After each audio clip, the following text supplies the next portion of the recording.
toutes et à tous. Merci aux organisateurs de ce congrès ATHS de nous avoir proposé d'intervenir pour cette session dédiée aux opioïdes dans le contexte international que vous connaissez, notamment de surdoses importantes en opioïdes dans certaines régions du globe, notamment en Amérique du Nord, mais pas uniquement, un petit peu aussi en Europe, en Afrique, avec d'autres molécules, et aussi en Océanie.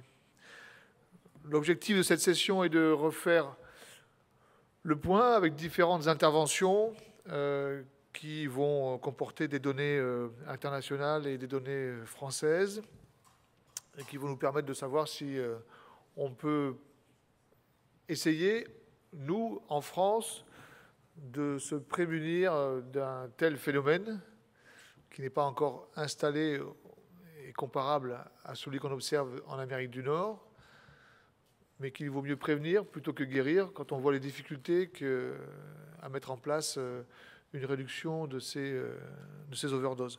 Donc on a 4 interventions, on va commencer dès maintenant. On accueille à nouveau, pour la 2e fois ce matin, oui, vous pouvez venir, le docteur Montoya d'UNAIDA qui va commencer par nous présenter les stratégies de recherche médicale aux États-Unis consistant à résoudre cette crise sanitaire des opioïdes américaine. Je vous passe la parole.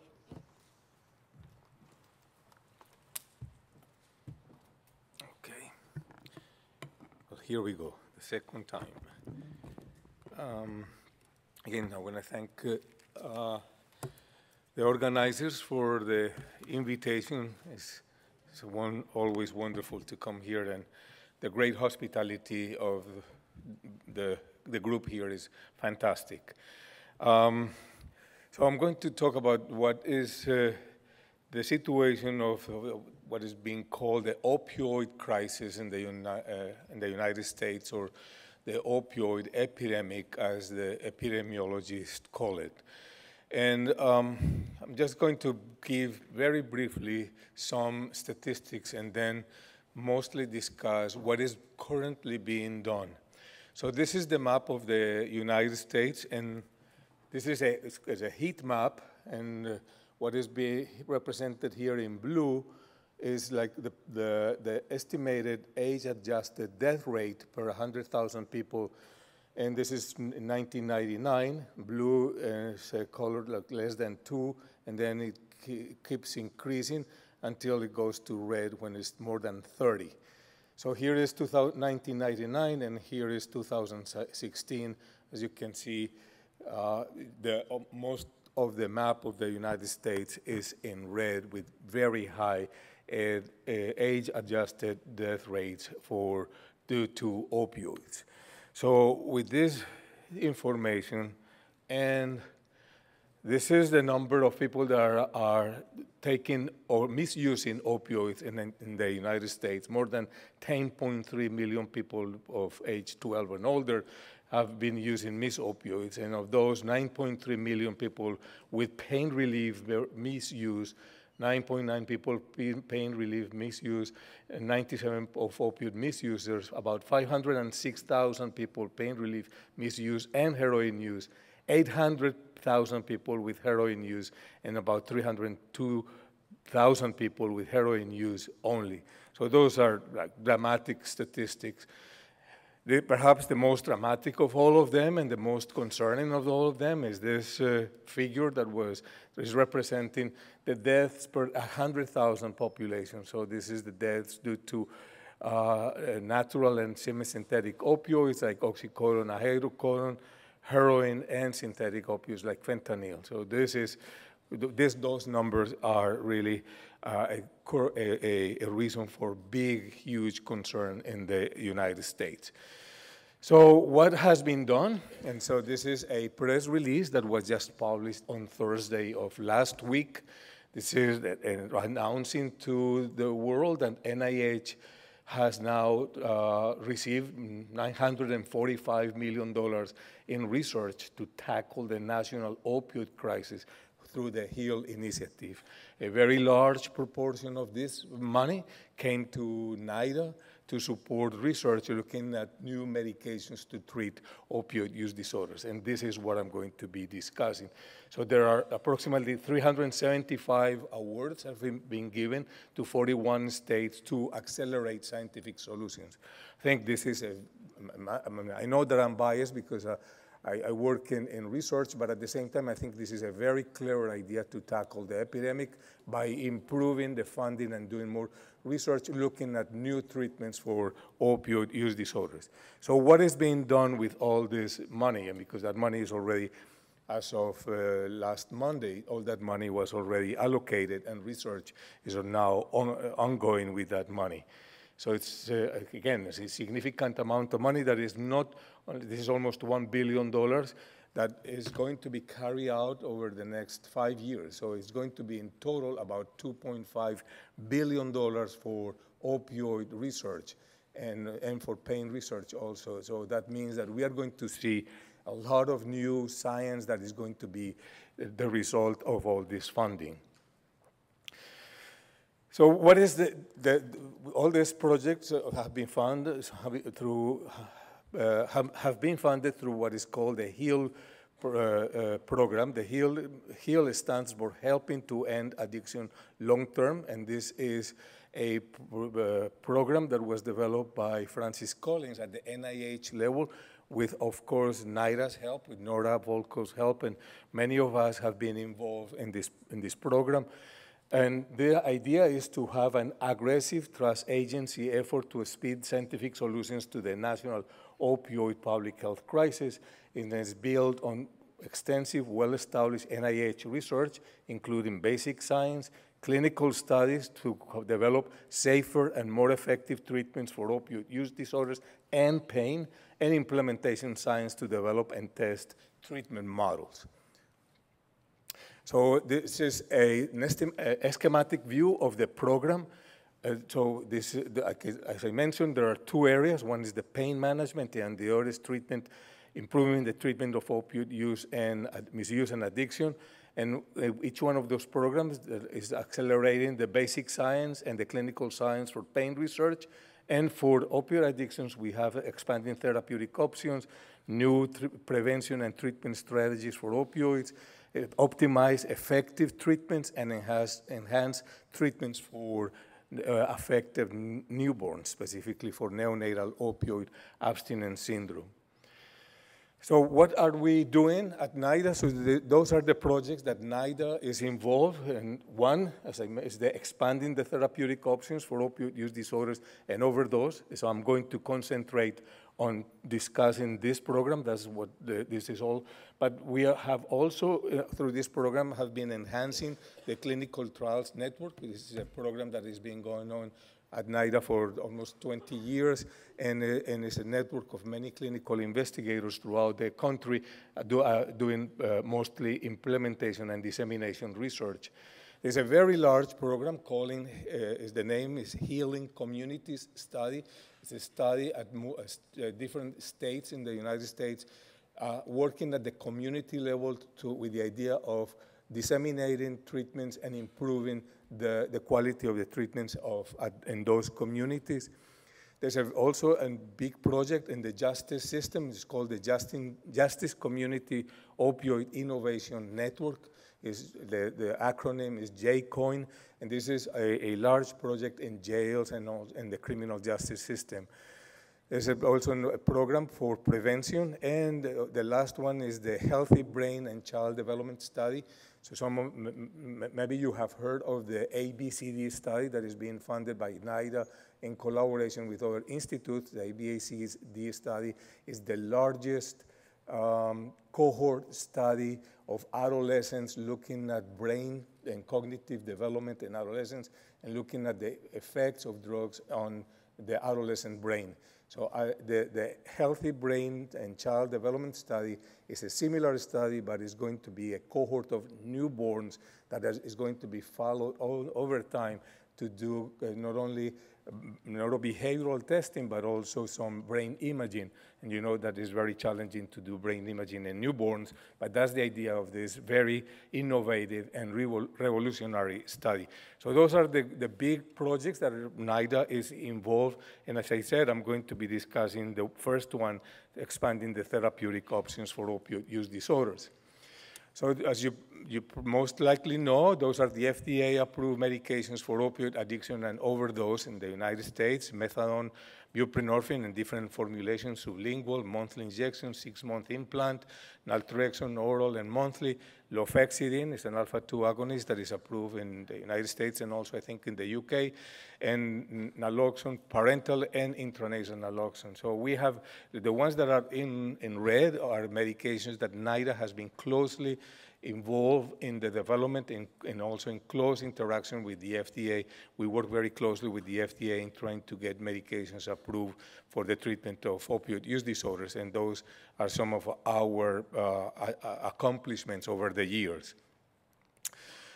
So, but we're not in good shape. We know, and for those of you who are clinicians, know better than anyone that most patients relapse, patients don't stay in treatment, the medications that we have are not sufficiently effective, we don't have the NNTs, the number needed to treat for those medications like what being presented for alcohol, but if we had that, we knew that was going to be very low.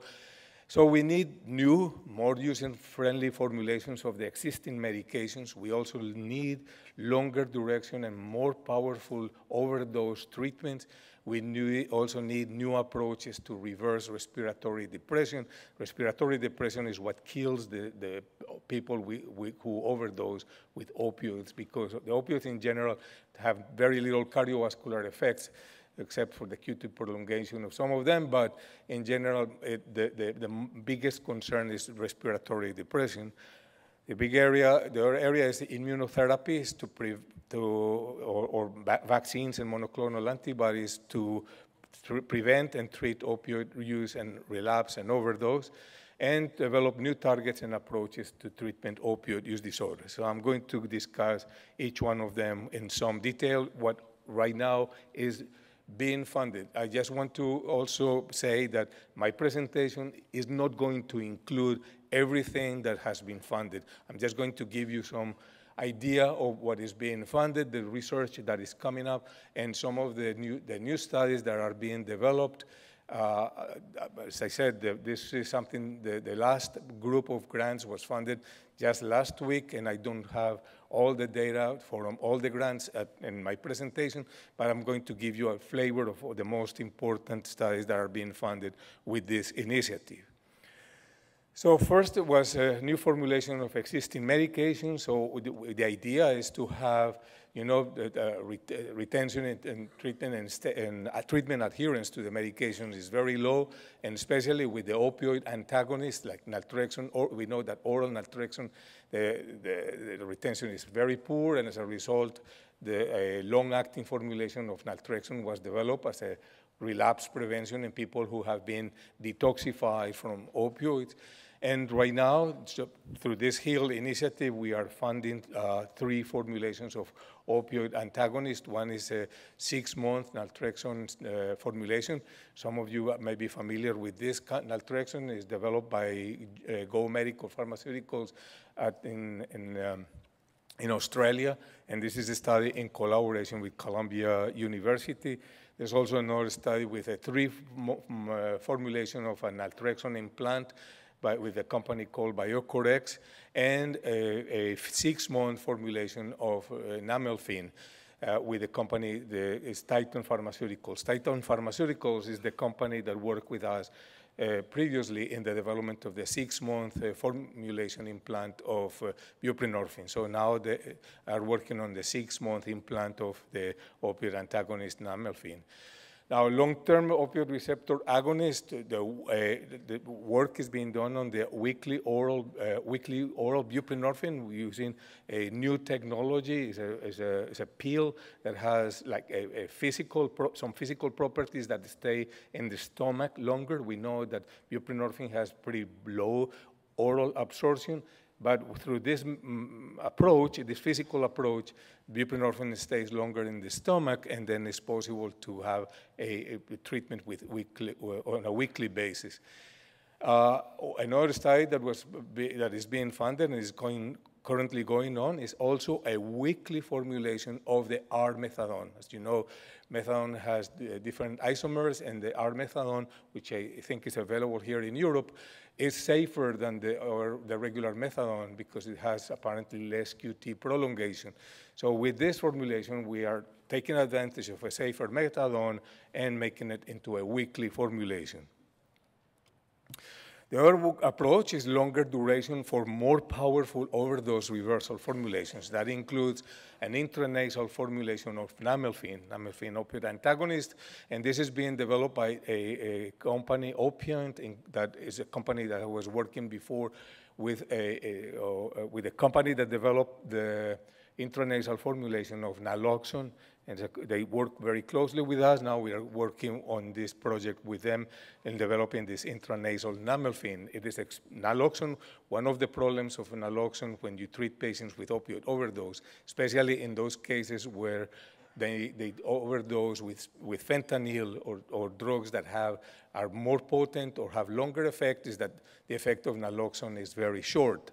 So with this one, namelphin apparently has better effects against those synthetic opioids, and at the same time is going to have longer effect and protect more. The other compound that is new or actually is not new, is an old compound that we are resuscitating, is methocinamox. We kind of abandoned it a little bit, but now through this initiative, we are funding it again. It's a long-acting, pseudo-irreversible mu-opioid antagonist. It's similar to naltrexone, but it has less affinity as an antagonist of the opioid receptor, so it's possible that it's going to be, it also has a longer action as an oral formulation. So this is another option. The nafamostat is an opioid delivery system, is a bioactivated molecular delivery prodrug for oral overdose protection. And the last one is the NRS-033, is a namelphin prodrug that is active for 28 days. New approaches to reverse respiratory depression. One of them is almitrin. You have it here in Europe. It's a peripheral stimulating the chemoreceptors at the carotid bodies to enhance respiration. It is used for the treatment of COPD. And we are now testing it to prevent and to treat and to reverse respiratory depression. The other group of compounds that is being tested are the AMPA-kines. Those are mediators of the respiratory drive through the AMPA glutamatergic receptor. And the last one is repinopiptan, which is a full agonist of the 5-HT1A receptor. Novel medications or new approaches. One is Kindolor. This is a peripherally active, targeting the receptors NaV1.7 and 1.8. Those are voltage-sensitive sodium channel receptors, and they also work on the NMDA receptor and the glycine site of antagonist. So apparently it's very good for pain, and it has no abuse liability, and it can prevent at least the initiation of opioid use disorders. The other compound is ITI-333. It's a high affinity for the mu-opioid receptor, partial agonist. It also has 5-HT2A and D1 receptor antagonism. So it's kind of like buprenorphine. It's a partial agonist, but it's a little bit improved because it has apparently more antidepressant effects and perhaps more reward blocking properties. It is being tested. The D24M is a mu-opioid receptor and delta opioid receptor heterodimer antagonist, and this compound, the MEV166 and 1170, those are biased mu-opioid receptor agonists. Now, in terms of repurposed medications, and we heard also this morning about the importance of repurposing medications. There are multiple medications that are right now being tested through this HEAL initiative. This is a list that is not complete. I insist, I don't have all the data in this presentation, like guanfacine, suvorexant, the orexin-1 antagonist that I mentioned before, duloxetine, ketamine. The data with ketamine seems to be quite promising. Lorcaserin is also included, gabapentin as an anti-nociceptive drug that may help to reduce the need for opioids, and we also have dronabinol and cannabidiol that were also discussed in the previous presentations. Okay. And immunotherapies is a very important area in NIDA, vaccines and monoclonal antibodies, and you can see vaccines to improve the safety and efficacy of medications as treatment alone and in combinations. And we have Sandy Comer here, who's also being funded through this program to develop an anti-opioid vaccine at the clinical level. So we are very excited to have the first anti-opioid vaccine that is going to be tested in humans. And we also have multiple other vaccines, including and also an anti-fentanyl monoclonal antibody that is being tested. New approaches, I'm not going to go into details, we can read them here, and many of them, and there will be many more with the new group of grants that were funded. I just want to give a little bit of what we call promising or encouraging news. This is data that I got from the National Survey of Drug Use and Health from 2018, where I got made the slides from the previous presentation. And this is data from heroin use. You can see from 2002 to 2016, approximately big increase. And now in 2018, we see a little bit of decrease here. And this is the data on prescription opioid analgesic. In the past year, we also are seeing a trend towards decreasing. So this seems to be good indication that maybe, hopefully, this opioid crisis is passing, and we have, in the field of addiction, we know that many addictions come and go, and we hope that not only because of all those initiatives and all the work that is being done, not just by NIH or NIDA, but many agencies in the government to control this opioid crisis, we hopefully are seeing good results now. So we think that this is a great initiative. NIDA and NIH, we are very helpful that we receive all this money from the government to support this research. And so I can predict that in the very near future, we are going to have new medications, new approaches to treat opioid use disorders and to help more patients with those disorders. Thank you again for your attention. And merci. Thank you very much for your presentation. On va continuer avec la présentation suivante, avec, pour la deuxième fois aussi ce matin, Wim van den Brik qui va venir nous parler de l'influence que peut avoir cette crise des opioïdes américaine sur l'Europe et la consommation européenne. Nous vous écoutons, merci. Il faut attendre le changement de diapo. Oui.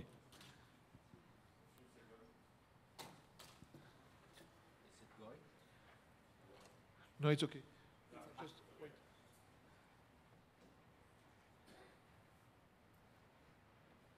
Okay, so thanks again for being here the second time in the morning. And I'm going to try to give you some idea what's going in America, what's going on in Europe, and then I say a few words what's going on in the Netherlands.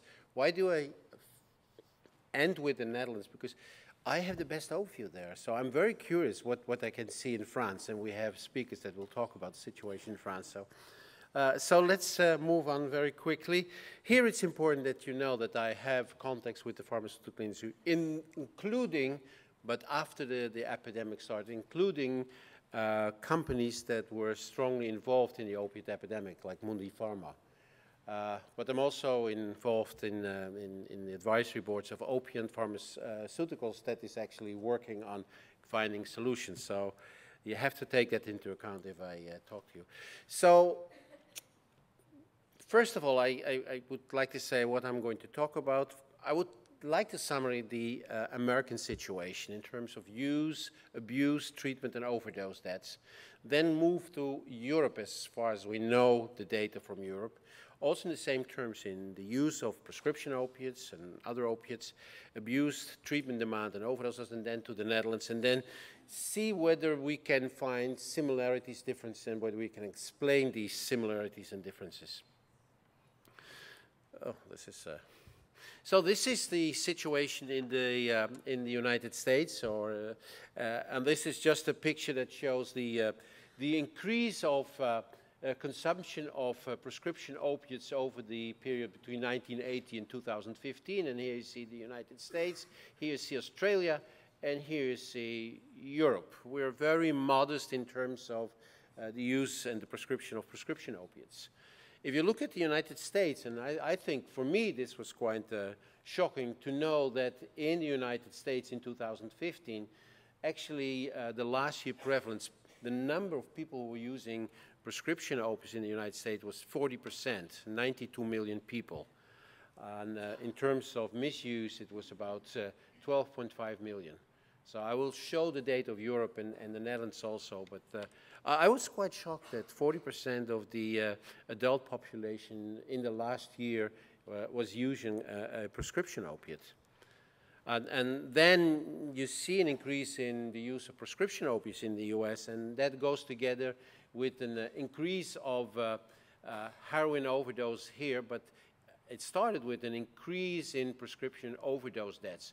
Here you see 6 per 100,000 or 60 per million, a huge increase in prescription opioid overdose deaths until 2010. Then you see it stabilized the prescription opioid overdose death, and then heroin overdose deaths started to increase again.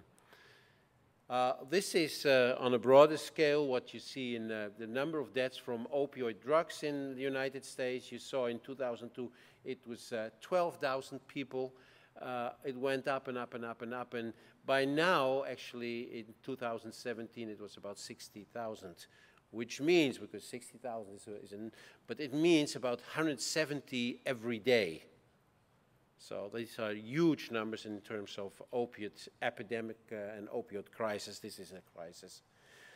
More important thing, actually, is that it started with overdose deaths due to prescription opiates, but then from 2010-11 it was heroin again, and since 2013 it's the fentanyl and other fentanyls. And of all the overdose deaths, a large proportion now is not due to prescription opiates, not due to heroin, illicit heroin, but to illicitly manufactured fentanyls. So this is the new epidemic. And this is probably not easy to read, but in 2010, 69% was due to overdose deaths was due to prescription overdose deaths, whereas in 2016, this was only 40%. And you see the change was actually from 2010, synthetic opiates, fentanyls was 14%, and in 2016, it was already half of the overdose deaths was due to synthetic opioids, read fentanyls. This is the same, showing the same thing. This is in Massachusetts. The increasing proportion of opioid overdose due to fentanyl from 44% in 2014 to 76% in March 2016. So you see the opioid overdose that is being largely caused by illicitly manufactured fentanyls.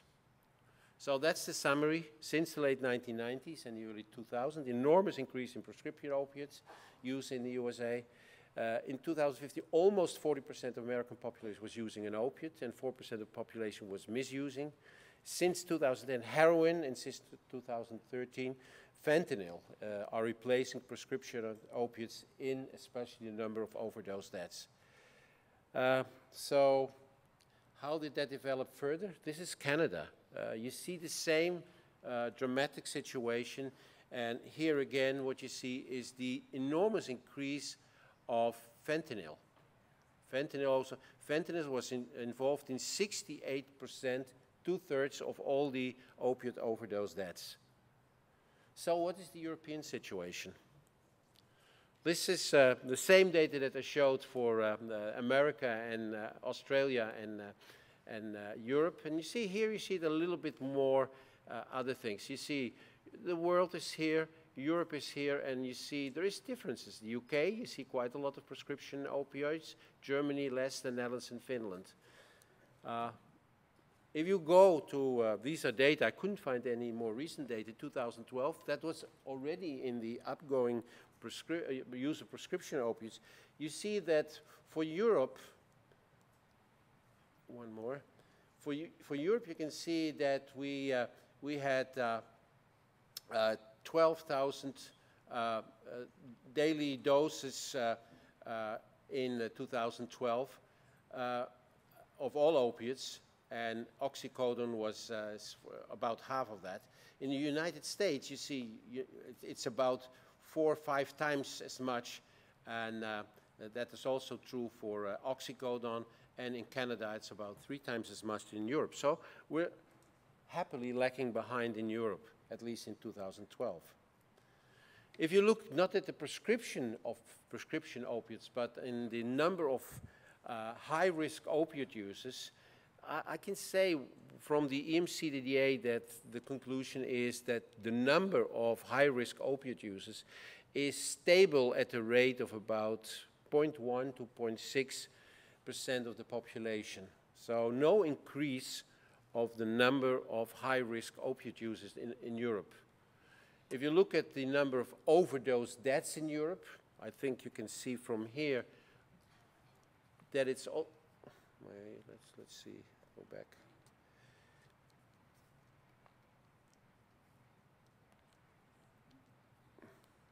You can see here the overdose deaths. It's very stable over time, 2006 to 2018. It's very stable. All the overdose deaths to drugs, it's about 8,000. And of these, it's about 80% is opiate overdose deaths. So it seems that it's very stable in Europe, at least until 2016. No large increase. This is, if you see, compare that to the situation in the United States. So we in Europe, what is we in Europe? But we in Europe have about 8,000 overdose deaths on 500 million people, which is 16 per million, whereas the United States has 64,000 deaths in 320 million, which is 200 per million. So this is a factor of 12. So we have overdose deaths, but it's much lower than in the United States. This is the drug overdose deaths per million in some high-level countries where the numbers are pretty high. And this is high numbers you see, and an increasing in the overdose rates in Estonia, the green one here, Sweden, you see here, and Norway. This is worrisome, I think, not well understood. This is Scotland. So although I said overall overdose deaths due to opiates are stable in Europe, but there are some places that I mentioned, Estonia and Norway, but this is Scotland. And this looks very serious. If you look at Scotland, you see that the drug overdose deaths, it's special. It's 43% overdose deaths are due to heroin or morphine, but 45% to methadone. So there's a special situation there. And if you look at the increase of the number of overdose deaths, this is the number per million population. And you see they go up to 200 per million, which is the number of the United States. So although on average in Europe, we seem to be in a reasonable, quiet situation, there are areas in Europe where it seems that there is coming an opiate overdose epidemic, and Scotland is one of them. It is Scotland and not the whole of the UK. These are data on opiate consumption. You see, this is the increase in the US, and this is the increase in the UK. It started much later, and it's on a lower level. but it's only until 2010. And here you see the overdose deaths in the UK. And you see it's still low and stable. Now, that's only to 2008, and so the newer data till 2017 show basically the same thing, that it has increased, but it's quite stable on a level of about 30 per million, which is a little higher than the rest of Europe, but still much lower than in Scotland. So Scotland seems to be a special place in Europe. This is another issue. In the United States, you saw that the epidemic moved from prescription opiates to heroin overdose deaths to fentanyl overdose deaths. This is a paper that is on the use of fentanyls in Europe. And the highest prescription in Europe is here, in Germany and Austria. And the lowest, you see, it's in Estonia, Bulgaria. Interesting, although the prescription, the legal prescription of fentanyls is very low in Estonia, as you can see here. They have the highest fentanyl overdose rate. And this is not officially prescribed, but that is illicitly manufactured fentanyls, probably coming from Russia. This is some other data on fentanyl, and I just showed them because there's not a lot of data around, but we have to be careful here. Here there is Sweden. There is an increasing number of illicitly manufactured fentanyl overdose deaths since 2011, although it's still a small proportion of the total number of overdose deaths. This is Estonia. And you see here, overdose deaths are mainly, 80% is caused by fentanyl, illicitly manufactured overdoses to fentanyl. And in the UK, you see there is an increase of overdose deaths in fentanyl, mainly in elderly patients. I think the most worrisome is the one from southern Germany, Bavaria. And here you see it is prescribed fentanyl that is causing overdose deaths since, say, 2006. So it's not illicitly manufactured, but it's the legally prescribed overdose deaths that occurred since 2006 until 2014. I must say, of all the overdose deaths in 2014, it was about 33% of all the overdose deaths. But since then, it's stabilized and it might go down from here on in the southern part of Germany. Maybe they saw what's going on. Overall, in the EU, we have very few fentanyl overdose deaths. We had, between 2013 and 2016, we had 160 synthetic opiate overdose deaths, which is less than 1% of all the opiate-related overdose deaths. So fentanyl in Europe is not a real issue, although there are some pockets in Europe where we have to be careful both with legally prescribed fentanyl and illegally produced fentanyl, like in Estonia. So how is with treatment? This is the treatment situation in the EU. We have 1.3 million high-risk opiate users, and we have about 628 people in treatment, which means that in Europe about 48% of all the high-risk heroin users are in opiate maintenance treatment, which is about 13% in the United States, but that will go up after the HEAL program. This is how it's shown in the different countries in Europe. You see in the US it's probably about 13%, and we have much higher rates of high-risk opiate users in treatment. What is the kind of treatment? They're treated basically for heroin addiction, and only a few are treated for fentanyl, buprenorphine, or methadone, with the exception, of course, of Scotland. So that's very different also. The EU 80% of all the people in treatment are in treatment for heroin addiction, where in the USA only 35% is in treatment for heroin addiction, about 65% for prescription opiates. So that's a summary of the European situation. I will not do that. I will show that in a minute. What's the situation in the Netherlands? I can be a little bit more certain about these data. We're low in the number of prescription opiates that are being prescribed as painkillers, but this is a paper that we just, I think a month ago, published in Lancet Public Health. What we see here is that we have a huge increase in prescription opiates in the last 10 years. You see, we started with about 500,000 per 100,000, 500 per 100,000 prescriptions of oxycodone, and that went up to 2,500 per 10,000, 100,000, which, and it seems that it's stabilizing, but see, it's increased 5 times of the original prescription rate. So we're going up quite dramatically, and the same is actually for fentanyl.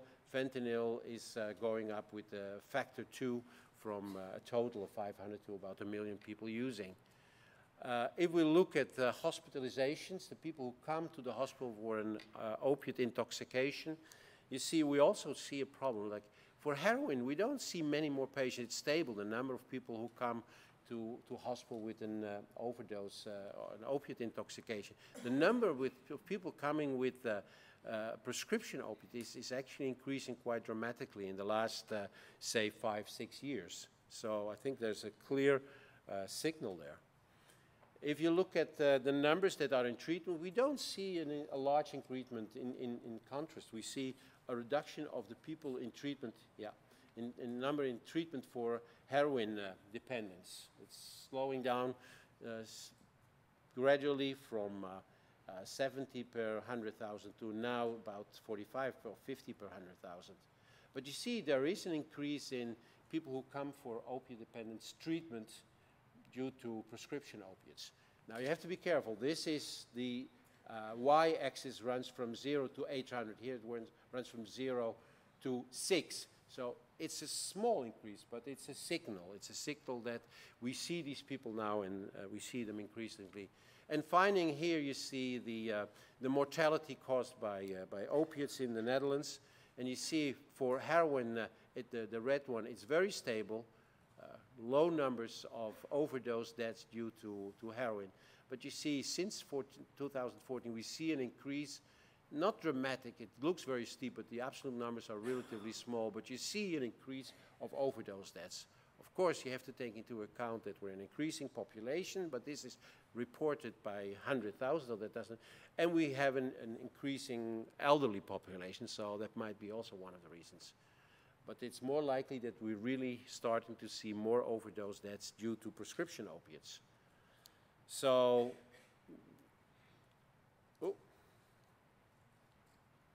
in terms of overdose deaths, what I showed you, we're now here at 6 per million inhabitants. If you look at the USA, it's about 100 to 200 per million inhabitants. And so the Netherlands is here somewhere in the middle of Europe. So to summarize the whole situation, this is probably then, you have all the numbers in your head, and you can ask me the data if you want. But this is the situation in the United States at this moment, in Europe and in the Netherlands. And I'm very curious where this new column of France will be. Opiate painkiller prescription in the general population, as I showed, in 2015 it was 38% of the American population in the last year. In Europe, it's about 5 to 20% of people using prescription opiate as painkillers in the last year, and in the Netherlands is somewhere in the middle, it's about 12%. Problematic opiate usage, it's 2% in the United States. It's anywhere between 0.1 and 0.6% in Europe, and we're on the lower level here. And it's also important that heroin users are basically smoking heroin and not injecting heroin in the Netherlands. So that you have to take into account also when you look at overdose deaths. Opiate overdose deaths, say 200 per million. 19 per 100, 200 per million in the United States, 20 per million in Europe, and we are at about 6 per million in the Netherlands. Although we're increasing, we're still low. Proportion of fentanyl overdose deaths in opiate overdose deaths, which is a very important thing because that's the main issue now in the United States. Fentanyls, 46% currently in the United States, mainly illicitly manufactured fentanyl. In Europe, you see it's still very low, and we should be happy with that, but we should also be very careful. It's two things. One is diversion, and that's probably the situation, or was the situation in southern part of Germany, and illicitly manufactured fentanyls. In Holland, we haven't seen it, but maybe there is something unreported. People in opiate maintenance agonist treatment, methadone, buprenorphine, and heroin treatment, you see it's in the US it's 13%, in Europe it's 48%, in the Netherlands it's about 52%. So what we see is actually quite large differences. And the question is, why, how can we explain these differences? And these are 3 papers. We were having the last paper on the issue, trying to explain these difference between North America and Europe. And one part is probably difference in regulations, like in Europe there's no advertisement of medication to the general public allowed. We have no pill mills. It's pharmacies mainly selling and dispensing opiate and painkillers. The market is quite different. It seems that there is some higher risk awareness among patients in Europe. We have a different insurance system, and the doctor is not being directly paid by patients or consumers, but so we might have a less need to satisfy our customers, our patient directly, and so we don't have to prescribe opiates if the patient really wants or demands it from us. There is good treatment available for people with an opiate dependence, so they don't have to go to other markets. Heroin is still in Europe relatively cheap and available, so they don't have to move to prescription opiates for their addiction. The prescribing of painkillers, opiate painkillers in Europe is quite complex, and we have a relatively good prescription monitoring system, prevent the doctor shopping, but I think the last speaker is going to talk about that. So for me, the conclusions, although with careful saying that, I think it is true, and I don't say it with a kind of nasty pleasure, but there is massive problems in the US and Canada. And until now, I think they weren't very intensively addressed, especially giving the low access to opiate dependence treatments. But the HEAL program is hopefully going to change that. There is a large increase in the use of opiate painkillers in Europe, but without associated opiate-related problems and overall overdose deaths. So I think that is a relatively good message. But there is a large increase in overdose deaths in some European countries, but not in Europe as a whole. But that means that all countries, I think, should remain vigilant in their situation. I think Europe should continue or even expand their free-of-charge opiate agonist treatment. So let's not get opiophobia. Like there is a risk, but we should continue our good opiate maintenance programs. And Europe should also continue adequate pain relief for patients in need. So we should warn, we should be vigilant, but we shouldn't become opiophobia and start to not treat our pain patients not in the best way we can. Thank you very much.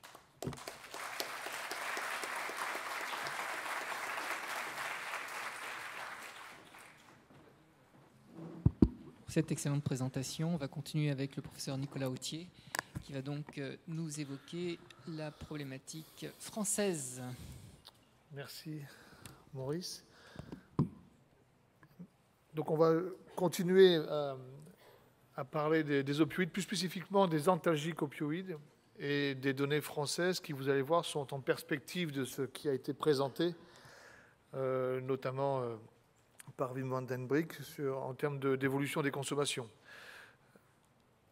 Je vais passer sur cette diapo parce qu'on a déjà vu. Je vais vous présenter les résultats d'un travail de recherche qui a été réalisé par notre équipe sur l'usage et le mésusage des antalgiques opioïdes en France, avec tout d'abord une donnée importante, effectivement, concernant l'usage via les données de remboursement des antalgiques opioïdes en France. Il n'y a pas une augmentation du nombre de patients traités par antalgiques opioïdes en France, puisqu'elle fluctue entre 19,2 et 17,5% des Français entre 2004 et 2017. Donc c'est même une légère diminution, et on va voir pourquoi dans la diapo suivante. En revanche, les prescriptions d'autres antalgiques non opioïdes, notamment le paracétamol, ont, elles, augmenté sur cette période. Qu'est-ce qui s'est passé sur cette période pour que les antalgiques opioïdes n'aient pas augmenté, voire ont diminué? Eh bien, vous le voyez sur cette courbe, la courbe verte, ici. Il y a un médicament dont la commercialisation s'est arrêtée en 2011 et qui s'appelait le dextropropoxyphène, et qui représentait tout de même plus de 14% de Français chaque année qui bénéficiaient d'une ordonnance remboursée. 14%, ce qui était important, avec pas forcément beaucoup de signaux inquiétants sur cette molécule. Il y avait des effets indésirables, mais sûrement pas à la hauteur de ce que l'on observe actuellement. Pardon, je me suis trompé de... Voilà. Évidemment, lorsque cette molécule s'est arrêtée, cette consommation n'a pas été totalement compensée, mais d'autres molécules ont pris sa place. Et donc, on a eu une augmentation multipliée par 2, voire par 3, de certaines molécules, comme le tramadol, la codéine et la poudre d'opium. Ce sont aussi des antalgiques opioïdes, mais on se rend compte que toutes ces molécules ne sont pas comparables en ce qui concerne leurs risques, et notamment les risques de potentiel d'abus et dépendance. Concernant les opioïdes que l'on appelle forts, regroupés sur cette diapo, eux, ils ont augmenté en France, mais comme ils sont minoritaires en termes de prescription, ça ne se voit pas sur la consommation globale, qui a surtout été impactée par l'arrêt du dextropropoxyphène. En revanche, entre 2004 et 2017, on est passé de 500 000 à environ 1 million de Français traités par antalgiques opioïdes forts. C'est la courbe en bleu, ici. Et vous voyez que cette augmentation, elle a deux explications, puisque la morphine est relativement stable en vert, mais on a d'abord une augmentation du fentanyl, puis ensuite une augmentation importante et qui suit exactement la même augmentation globale, qui est celle de l'oxycodone, qui est arrivée sur le marché français au début des années 2000 et qui ensuite a pris des parts de marché pour devenir numéro 2, pardon, décidément, des opioïdes forts. Si on s'intéresse toujours aux opioïdes forts, c'est une courbe un peu compliquée à lire, je suis désolé, je vais vous la résumer. Et les profils des patients qui vont être traités par ces opioïdes forts, eh bien, on se rend compte qu'ils sont majoritairement utilisés dans les douleurs non liées au cancer. Ils sont attendus particulièrement dans la douleur du cancer, ils sont efficaces et il faut les prescrire, mais on les voit particulièrement dans la douleur hors cancer. Et c'est d'ailleurs dans cette dimension-là que les prescriptions ont le plus augmenté. Elles ont plus que doublé, avec une augmentation de, notamment... Les diapos passent toutes seules, je ne sais pas ce qui se passe. Avec notamment une augmentation de 88% dans les douleurs chroniques non cancéreuses. Et si on termine sur ces données d'usage des antalgiques opioïdes en France, notamment dans la douleur chronique non liée au cancer, et qu'on reprend les 3 principales molécules opioïdes dites fortes, eh bien on voit que chez ces patients-là, non atteints de cancer, ayant une douleur chronique, celle qui augmente le plus en termes de prescription, c'est l'oxycodone. Alors le chiffre est impressionnant, 1180%, mais on partait de très bas, donc il faut relativiser ce chiffre. Néanmoins, vous voyez que clairement, on a eu une augmentation, et ça s'explique par des recommandations, par des remboursements autorisés dans les douleurs non liées au cancer. C'est désagréable, ces diapos qui passent toutes seules. Notamment dans la lombalgie, dans les douleurs neuropathiques, mais aussi dans les douleurs d'arthrose de hanche et du genou, mais normalement en dernière intention. On a parlé tout à l'heure du docteur shopping. Pour les antalgiques opioïdes en France, il est plutôt relativement faible, et d'ailleurs il est assez comparable entre les forts et les faibles. Vous voyez que c'est sur une année, en 2017, 0,56 à 0,59% des patients traités présentent un épisode de doctor shopping, c'est-à-dire qu'ils ont eu plusieurs médecins, plusieurs pharmaciens et que les ordonnances se sont chevauchées. Au moins une séquence dans l'année. Certains en ont eu plusieurs.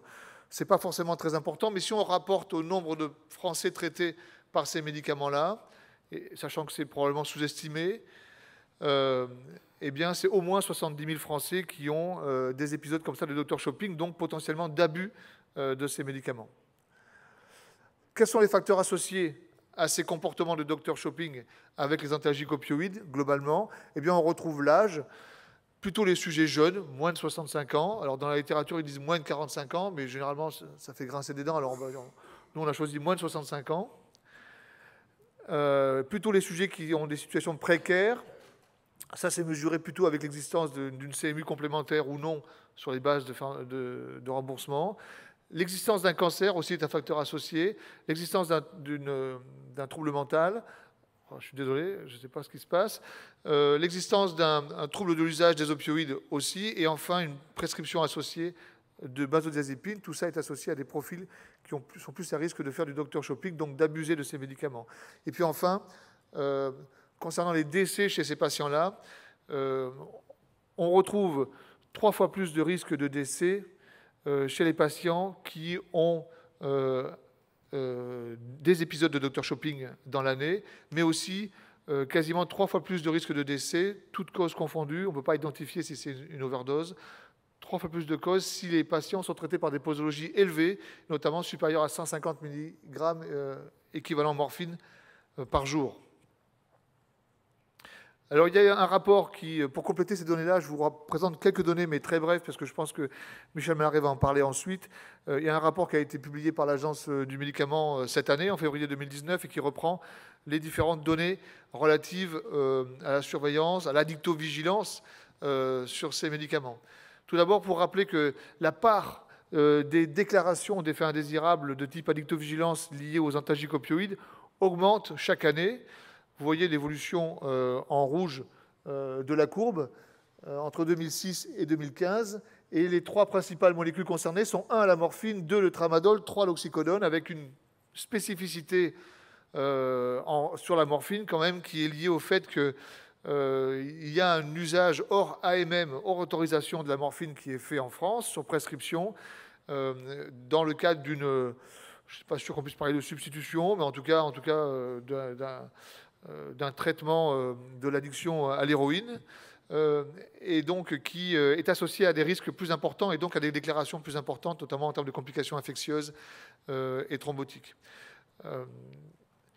Si on s'intéresse au profil, et je ne rentrerai pas plus dans le détail, des patients qui font l'objet des déclarations d'addictovigilance en France, donc de ces complications liées à ces antalgiques, ce sont plutôt des femmes, sauf pour la morphine, où là on a un public plus masculin, plus proches des usagers de drogue. Ce sont plutôt des femmes, ce qui est assez normal parce que, dans la majorité des cas, ces patients-là, ces patientes-là aussi, ont accès à ces antalgiques opioïdes parce qu'elles ont une douleur. Et la prévalence de la douleur, notamment chronique, est plus importante dans les populations féminines. La moyenne d'âge, enfin la tranche d'âge, c'est une estimation entre les différentes molécules que je vous ai données, entre 40 et 50 ans. Donc c'est un petit peu plus âgé que les profils d'usagers de drogue. Et on retrouve dans au moins 30 à 45% des cas des comorbidités psychiatriques lorsqu'elles sont déclarées. Donc c'est probablement là aussi une sous-estimation. On sait que la comorbidité psychiatrique est un facteur de risque de mésusage des antalgiques opioïdes. Un autre moyen de regarder les potentiels de détournement et l'abus donc, de ces molécules antalgiques opioïdes, c'est une enquête du réseau d'addictovigilance qui est basée sur les ordonnances falsifiées, et où vous voyez qu'on a une part de plus en plus importante des antalgiques opioïdes parmi ces ordonnances falsifiées chaque année rapportées au réseau d'addictovigilance et à l'Agence du médicament, avec 3 principaux médicaments, le tramadol, 1, la codéine, en 2, et en 3, la morphine. Les décès, je passe très vite parce que Michel va en parler, je suppose, mais concernant les décès par antalgique, il y a une enquête qui existe et qui est pilotée par le Centre d'addictovigilance de Grenoble qui nous rapporte que le tramadol en France est la première molécule impliquée dans les décès liés aux antalgiques. indépendamment de conduite addictive, puis ensuite la morphine, la codéine. Alors c'est la plus, vous verrez que le tramadol, c'est la molécule qui est la plus prescrite en France, bien sûr, mais elle avait plutôt une image de molécule assez sécure, ce qui ne semble pas être totalement le cas.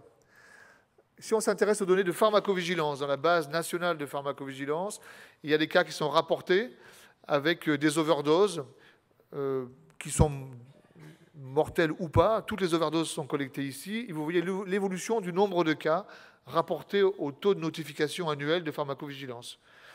Eh bien, vous voyez que ça augmente de plus 98% entre 2005 et 2016, ces déclarations, avec une augmentation pour le tramadol notamment, plus 139%, pour l'oxycodone, plus 1229%, mais on partait de très bas. Donc là aussi, attention sur ce chiffre, il y avait très peu de prescriptions, donc forcément très peu d'overdoses. Mais les deux augmentent, la morphine est relativement stable, et puis on a une augmentation assez récente sur la poudre d'opium, dont le marché reprend, puisqu'il y a des nouveaux médicaments contenant de la poudre d'opium qui sont revenus sur le marché depuis 2015. Et puis ces cas concernent plutôt des femmes, là aussi, et plutôt un âge médian de 73 ans. Les hospitalisations en France pour surdose en opioïdes, indépendamment des données des urgences, donc hospitalisation complète, vous voyez qu'elles augmentent, ça se rapproche un peu des chiffres présentés par Wim juste avant, où on voit une augmentation de plus 167% des overdoses liées aux opioïdes prescrits, autres que la méthadone, et autres aussi que l'héroïne, qui n'est pas prescrite encore en France. L'héroïne est en bas en vert, la méthadone est en rouge, supérieure à l'héroïne, et puis ensuite tous les autres opioïdes, qui sont majoritairement des antalgiques opioïdes. Donc ça augmente, là aussi en France, alors qu'on a vu qu'il n'y avait pas forcément plus de patients traités par antalgiques opioïdes en France, mais ils sont traités par des molécules différentes. Si on regarde les décès, ces données-là ne sont pas exhaustives, mais on utilise la base, qui est une base française liée à une équipe INSERM, qui est la base CEPI-DC, qui permet de voir la tendance, l'évolution du nombre de décès annuels liés aux opioïdes. Et là aussi, on voit une augmentation de plus 146%, ce qui nous fait à peu près environ une estimation de 200 patients par an en 2015, qui est une sous-estimation, qui n'est pas toujours très fiable sur la cause identifiée, mais on a exclu de ces données-là, bien sûr, tout ce qui était surdose intentionnelle dans un contexte suicidaire. On a exclu des codes liés à l'héroïne et à la méthadone. Je vais terminer juste avec une petite dédicace sur le tramadol, parce que vous avez vu qu'au fur et à mesure des diapos, il est ressorti. C'est le numéro 1 des prescriptions en France. C'est le numéro 1 des prescriptions en France, quasiment 7 millions de Français chaque année. Je ne parle pas de l'automédication familiale. Il est numéro 2 des complications déclarées de pharmacodépendance. La morphine est devant, mais parce que la morphine a cet usage un peu particulier chez 2 à 3 000 patients, et particulièrement à risque dans le cas d'une substitution à l'héroïne. Il est numéro 1 des falsifications d'ordonnance, numéro 1 des surdoses, avec ou sans décès. Plus de 25% des complications sont liées à un syndrome de sevrage, avec des très fortes difficultés à arrêter des traitements, y compris après quelques semaines parfois de traitement par tramadol. Il y a un syndrome de sevrage important et qui n'est pas que opioïde. Et donc une question qui se pose sur le tramadol, c'est est-ce qu'il faut qu'on continue en France à prescrire ce médicament en première intention dans le traitement des douleurs modérées à sévères, parce qu'il ne semble pas être forcément le plus sécure. Je ne dis pas qu'il n'est pas efficace, mais il n'est peut-être pas aussi sécure que d'autres antalgiques opioïdes. Et puis pour terminer, 2 diapos sur des messages principaux qui ressortent de ces données françaises. Il n'y a pas de crise sanitaire des opioïdes en France. Il n'y en a pas non plus, on l'a dit, en Europe, même si certains pays comme l'Écosse, alors ça ne marche plus, sont plus inquiétants. C'est un risque qui est évitable en revanche, et donc il est important de le prévenir. On a vu qu'aux États-Unis, des centaines de millions d'euros ont été débloqués pour faire de la recherche parce qu'il y avait une crise. Ce serait bien qu'il y ait quelques millions qui soient débloqués en France pour prévenir une crise, d'une part en améliorant la prise en charge encore des addictions aux opioïdes, mais aussi en améliorant la prise en charge de la douleur chronique, parce que si on n'améliore pas la prise en charge de la douleur chronique, ce qui est nécessaire en France, eh bien, on peut aboutir aussi, effectivement, à des usages non conventionnels ou à des excès de traitement ou à des traitements un peu trop rapides par antalgiques opioïdes. Il faut conserver un accès aux antalgiques opioïdes. Pour ça, il faut assurer une juste prescription et un bon usage. Il faut développer l'accessibilité aux thérapeutiques complémentaires, non pharmacologiques, et essayer de développer des nouveaux traitements de la douleur, mais c'est long, vous le savez. Et puis il faut faire attention parce qu'on parle de plus en plus d'autres molécules, notamment de la prégabaline, mais aussi la gabapentine, mais c'est surtout la prégabaline qui effectivement est mise en exergue, qui est un gabapentinoïde qui est très souvent prescrit dans le domaine de la douleur chronique, notamment dans les douleurs neuropathiques. Ce sont des combos tramadol prégabaline, oxycodone prégabaline en France, quasiment en première intention. Or, prégabaline plus opioïde, ça augmente le risque de faire des overdoses. Et cette prégabaline, on le sait, est de plus en plus prescrite dans le domaine de la dictologie pour faire des sevrages parfois en méthadone, pour faire des sevrages en benzodiazépine, pour traiter des troubles anxieux, pour éviter de prescrire des benzos, mais attention à la coprescription, notamment avec la méthadone. Et puis pour terminer, ma dernière diapo, je rappelais qu'il ne faut pas nuire en ne prescrivant pas un antalgique opioïde, et si les patients en ont besoin, s'ils ont une douleur qui relève des recommandations qui proposent un antalgique opioïde, il faut le faire, mais il faut faire le bon choix sur les antalgiques opioïdes. Et parfois, un antalgique opioïde fort peut être plus sécure qu'un antalgique opioïde dit faible, surtout s'il est à très forte posologie. Et puis il ne faut pas nuire en prescrivant un antalgique opioïde non plus, trop longtemps, en ne respectant pas des facteurs de risque de mésusage. Et donc il faut dépister ce mésusage régulièrement pour en assurer, si possible, dans les années à venir, toujours une bonne accessibilité et une bonne prise en charge de la douleur. Je vous remercie.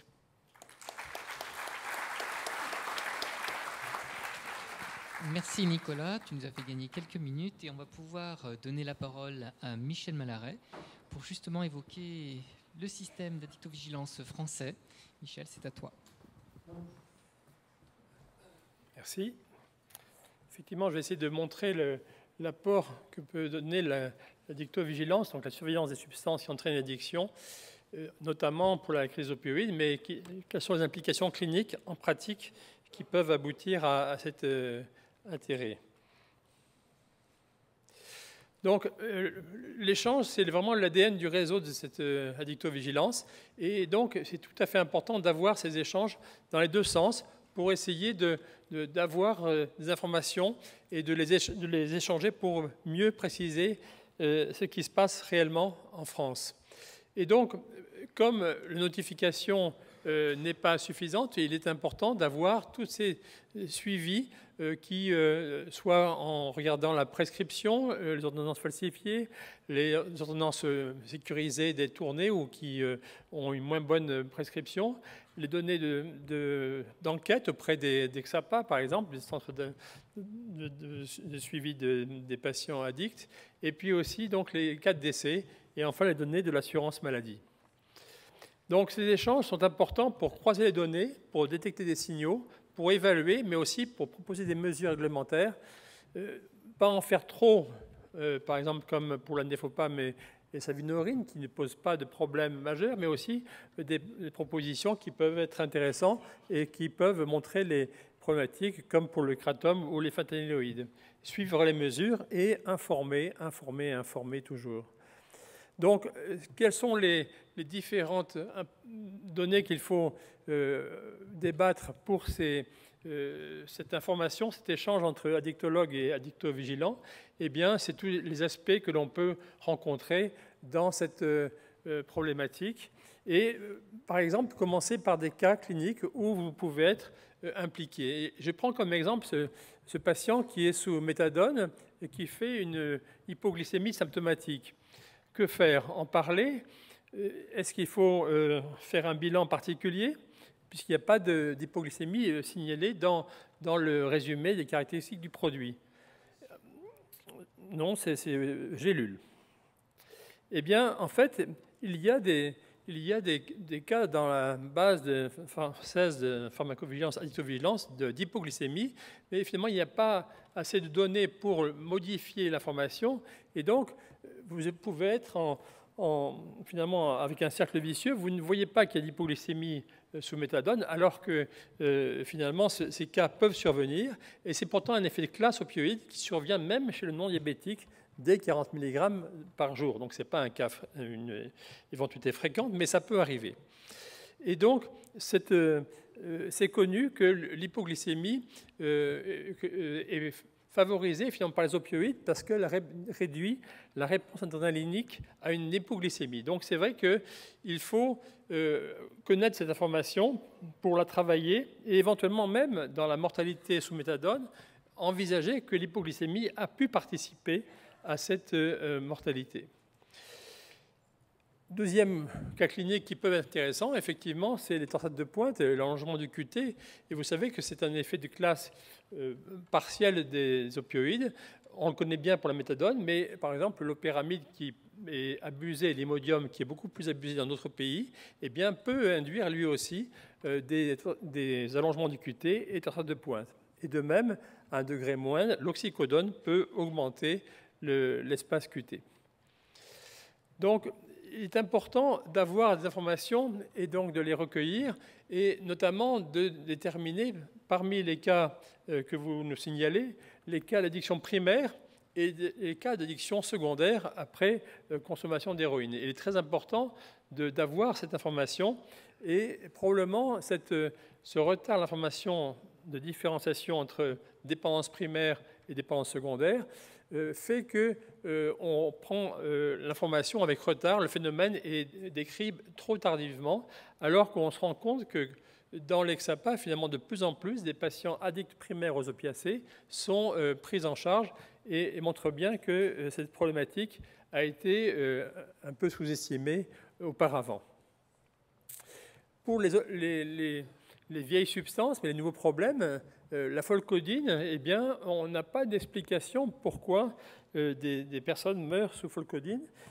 On n'a pas donné suffisamment clinique pour pouvoir préciser pourquoi cet antitussif qui a des effets opioïdes, finalement, entraîne des décès et pourquoi il y a cet abus qui aboutit à des décès.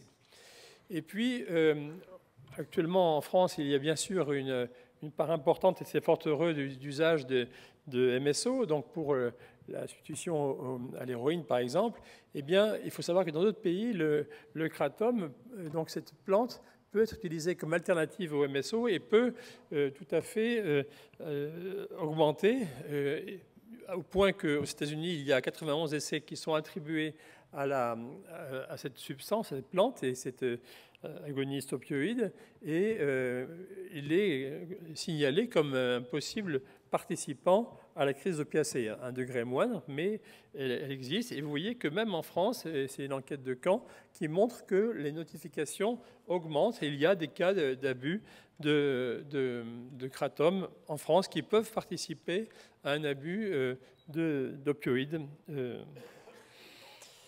Et puis, en France également, même si l'importance n'est pas aussi majeure qu'aux États-Unis, eh bien, il y a arrivé de fentanyloïdes synthétiques produits de façon illicite.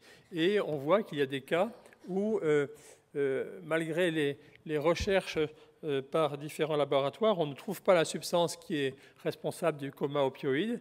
Et finalement, on découvre qu'il s'agit bien d'un fentanyloïde extrêmement puissant, puisqu'il est 10 000 fois plus puissant que la morphine. Et vous voyez que la dose mortelle de cette substance est bien inférieure en volume et en poids que celle de l'héroïne. Donc, les données de mortalité en France sont encore assez imprécises. On a évoqué CPDC, les dossiers qui sont lors de la survenue d'un décès, mais il n'y a pas d'analyses toxicologiques qui sont faites. Au niveau hospitalier, il y a peu de cas, fort heureusement, parce qu'il y a peu de décès. Les gens sont réanimés à l'hôpital, mais on sait que les patients décèdent avant d'arriver à l'hôpital. Et donc, il était important d'avoir des informations sur les décès en cas d'abus de médicaments et substances, et c'est l'enquête DRAM, et en cas d'usage dentalgique qui aboutit à un décès, aussi bien en cas de surdosage involontaire qu'en cas de suicide, hors de contexte d'addiction. Donc, l'estimation qui est déjà ancienne du nombre de morts par décès toxiques chez un patient addict était de 1175 décès, donc ce qui est finalement assez proche de ce que la moyenne européenne, qui est entre 10 et 16 décès par million de personnes, en sachant que cette donnée est liée au fait que en France, le drame ne détecte pas tous les décès liés aux substances, dans la mesure où il n'y a pas d'analyse toxicologique systématique de tous les patients, comme c'est le cas par exemple en Finlande. Donc il y a forcément un biais, puisqu'on n'a qu'une partie de ces cas de décès, mais globalement les données sont assez cohérentes au cours du temps, puisqu'on a une évolution qui est assez régulière et il n'y a pas de différence majeure entre les années, et on bénéficie d'analyses toxicologiques systématiques, de contestations médico-légales, d'autopsie et d'examens à impact assez déterminantes. Mais malheureusement, du fait de l'absence de l'anonymat, il n'y a pas de connaissance de la trajectoire et pas de connaissance de la prescription des patients. Donc on ne sait pas si la substance a été prescrite ou alors si elle a été obtenue de façon illicite. Donc quand on regarde les décès qui sont survenus en 2017, mais les données sont finalement relativement stables, eh bien on voit que parmi ces décès en 2017, eh bien, la grande majorité de ces décès sont associés aux opioïdes. Et une part importante est liée à la méthadone, puisque finalement c'est la substance qui induit le plus de décès parmi les opioïdes, et alors que finalement l'héroïne est à un nombre moindre, et la morphine à un degré encore moindre. Et vous voyez que finalement, même s'il y a des cas de fentanyloïdes ou de fentanyl, ce nombre est relativement faible. On peut toujours penser qu'il y a une sous-estimation parce que les laboratoires peuvent ne pas le détecter, mais probablement c'est quand même un nombre relativement faible. Alors ce qui est important, c'est que malgré tous ces biais que l'on connaît, puisque ce n'est pas exhaustif, qu'il y a des différences possibles entre données de vente et réalité, quand on fait des rapports entre le nombre de décès et de patients traités, et que les données d'usagers d'héroïne sont relativement imprécises, mais Janssen estimait qu'en 2013, il y avait 107 000 héroïnomanes actifs en 2013, même si ces données sont imprécises, et si on peut dire que ce n'est pas forcément des héroïnomanes permanents, eh bien on voit que la fréquence de décès, avec tous ces biais qu'il faut avoir à l'esprit, eh bien, serait de 2,7 décès par 1000 patients sous méthadone et 0,32 décès par 1000 patients sous buprenorphine.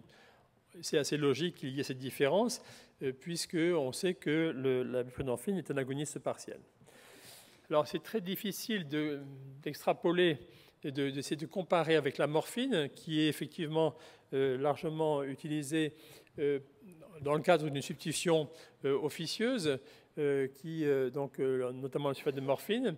Et c'est vrai que s'il y avait plus de 10 000 addicts de morphine du fait d'une substitution officieuse, mais avec une injection souvent de cette sulfate de morphine, eh bien on pourrait penser que la mortalité serait inférieure à celle de la méthadone. Et de même, s'il y a plus de 30 000 héroïnomanes actifs en une année, eh bien, la mortalité associée à l'héroïne serait inférieure à celle associée à la méthadone. C'est extrêmement difficile d'aller plus avant sur ce sujet, mais c'est vrai qu'il faut avoir cela à l'esprit et voir comment on pourrait essayer de diminuer ces risques. Notamment la question de la méthadone, c'est est-ce que le médicament est prescrit ou obtenu au marché noir?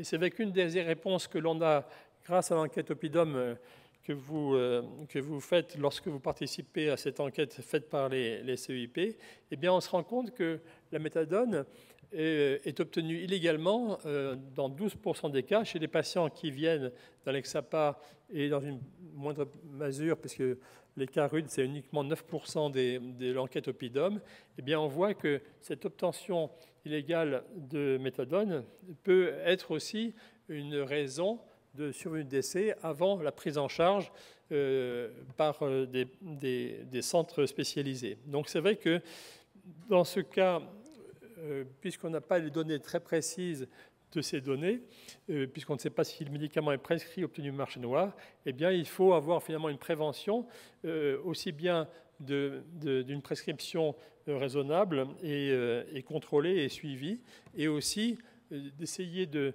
diminuer l'obtention au marché noir, donc en gros qu'il n'y ait pas de méthadone ou d'autres substances qui soient accessibles facilement, et surtout qu'il y ait une prise en charge encore plus rapide des patients dans les centres spécialisés et par les addictologues.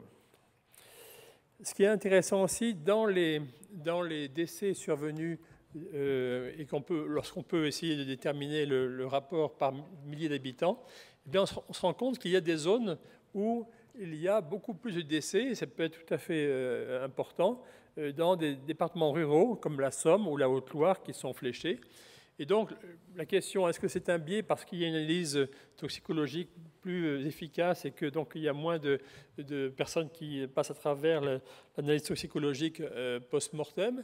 Est-ce qu'il y a aussi une moindre prise en charge dans ces zones rurales? Et on sait que l'accessibilité à un addictologue dans ces régions n'est peut-être pas forcément aussi facile que dans des grandes métropoles.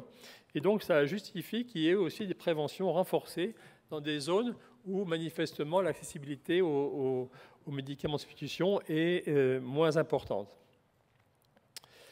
Et donc, quand on regarde maintenant ce qui était déjà évoqué sur les données de mortalité pour analgésie avec des médicaments donc opioïdes, mais lors d'une prescription par opioïde, eh bien, on note effectivement qu'il y a une augmentation des décès par tramadol et aussi une augmentation plus modérée des décès par morphine.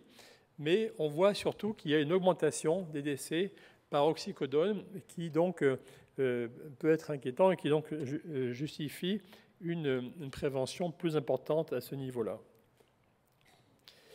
Et puis donc, ce qui est important, c'est aussi, je pense, la prévention de la mortalité. Et donc, il faut qu'il y ait une diffusion bien plus importante qu'actuellement pour l'analoxone, pour pouvoir avoir cette prévention qui est tout à fait nécessaire. Et pour montrer aussi l'importance de l'interaction entre addictovigilants et addictologues, bien, dans le cadre de la réduction des risques, je voulais évoquer finalement des cas cliniques qui sont survenus et qui justifient cette relation entre addictovigilants et addictologues. C'est ces cas de livedo post-injection intraveineuse de buprenorphine et le fait que c'était notifié à nos collègues de Nantes qui ont finalement essayé de déterminer qu'est-ce qui se passait dans cette région pour expliquer ces livedo qui étaient quand même particulièrement inquiétants, alors qu'il y avait peu de cas ailleurs en France. Et ils se sont rendus compte que pour des raisons de remboursement, finalement, les patients étaient beaucoup plus obligés finalement à recevoir le générique. Et donc, manifestement, la majorité des livedo survenaient en cas d'injection de buprenorphine générique. Et donc, le fait qu'il y ait eu ces signalements a fait faire des études par nos collègues nantais qui ont montré qu'il y avait présence de silice au niveau de ces lésions, donc de substances insolubles, provenant d'excipients présents dans la buprenorphine générique et n'étant pas présents dans le princeps. Donc, c'était l'occasion, et c'est finalement cette relation entre addictologue et addictovigilant, de montrer qu'il y avait un problème avec le générique et que manifestement les effets nocifs de cette injection d'excipients insolubles étaient tout à fait problématiques et finalement aboutissaient à des conséquences graves tout à fait préjudiciables aux patients. Et donc ce qui aboutit finalement à permettre une suppression de ces excipients dans le générique de buprenorphine et donc réduction des cas notifiés de livedo, et ce qui a été confirmé ensuite, il n'y a pas eu de cas aussi fréquents que cela notifiés. Donc en conclusion, on voit que ces échanges addictologues et addictovigilants sont importants et qui permettent malgré la relative différence entre ce qui se passe en France et aux États-Unis de voir que il faut rester vigilant pour la méthadone, la morphine, l'oxycodone et la fentanyl, du fait des possibilités. Il est aussi d'abus et de risque de mortalité. Il y a une nécessité d'un diagnostic plus précoce dans la notification, et c'est là qu'il est important qu'on n'ait pas finalement une révélation trop tardive d'une addiction primaire, trop tardive des complications. Et donc, il est important de pouvoir, grâce à ces échanges, avoir une panoplie de données expérimentales, cliniques, épidémiologiques de divers horizons qui permettent de mieux comprendre ce qui se passe et d'avoir une meilleure vision de l'ensemble. Et donc, la prévention est importante et il faut quand même espérer sur, par exemple, les agonistes biaisés qui pourraient avoir un intérêt de moindre dépression respiratoire, mais sans être non plus trop optimiste. Et donc, je vous remercie de votre attention. Merci Michel.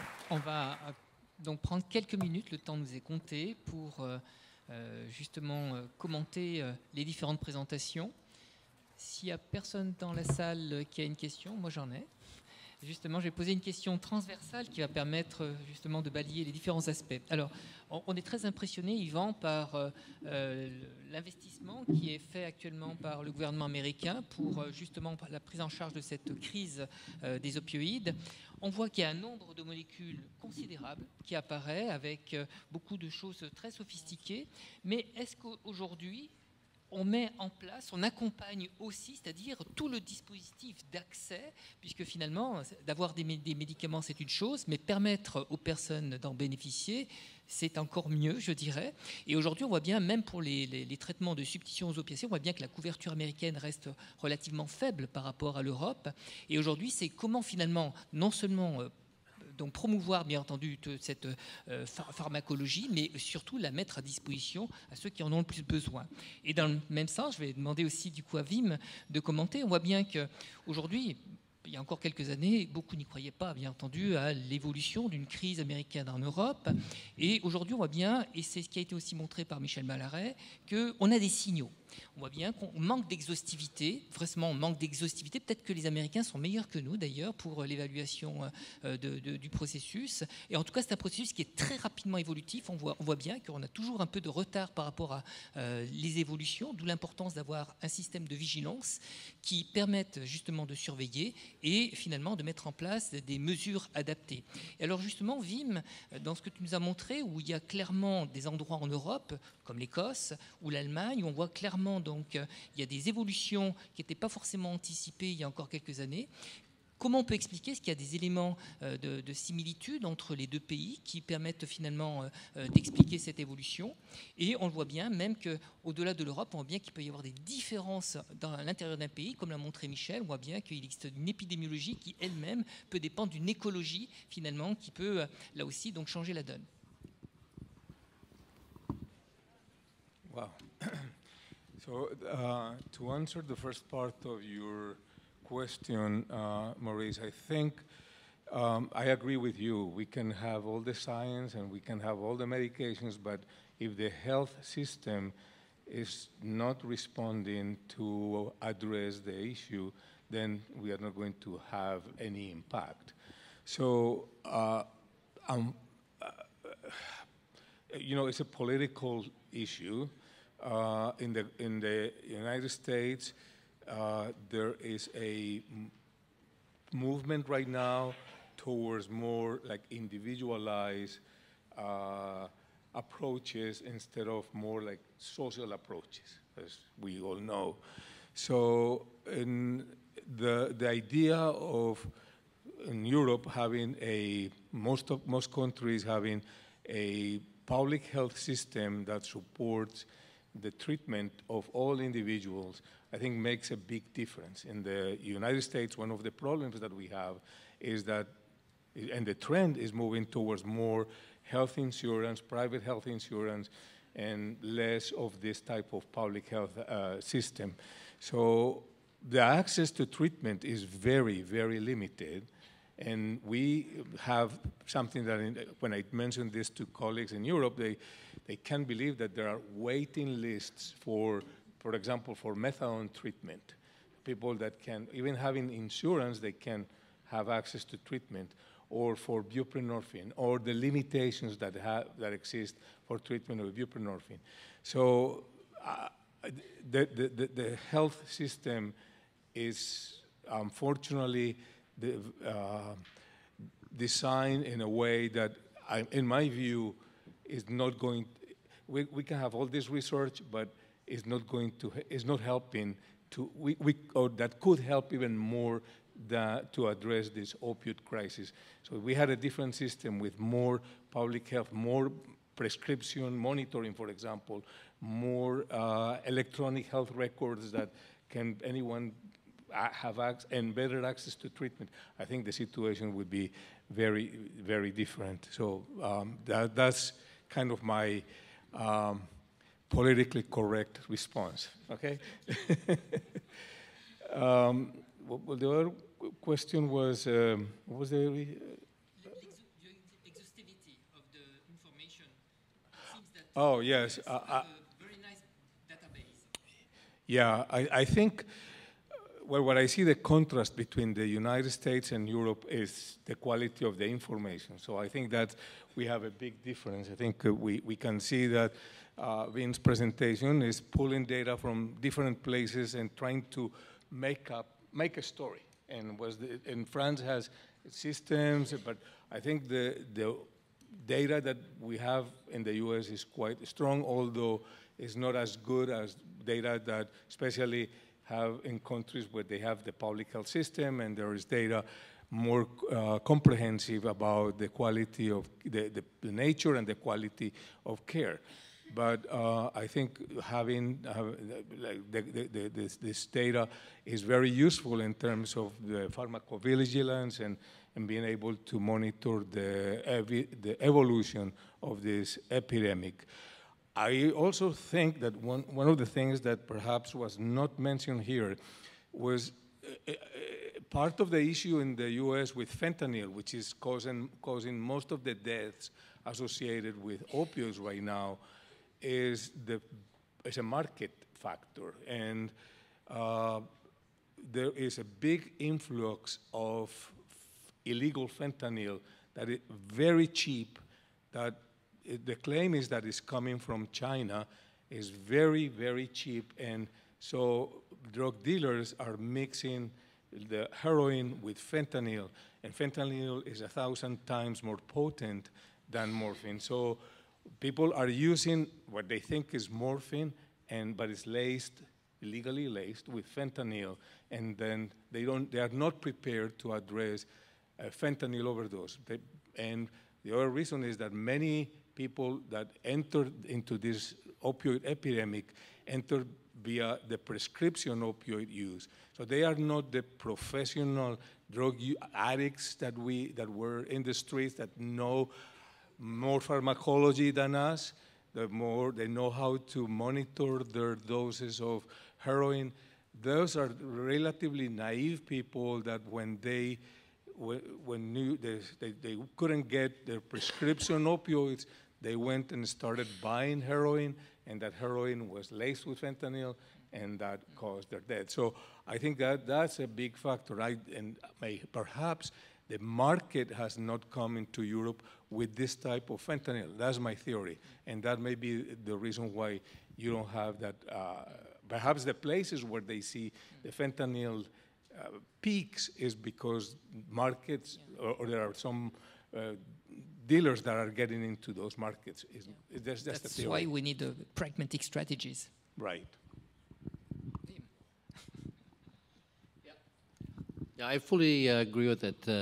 As far as we can see now, there is not a lot of illicit fentanyl on the European market, with the emphasis on markets. And I think that it has been described a few times in the journal Addiction already.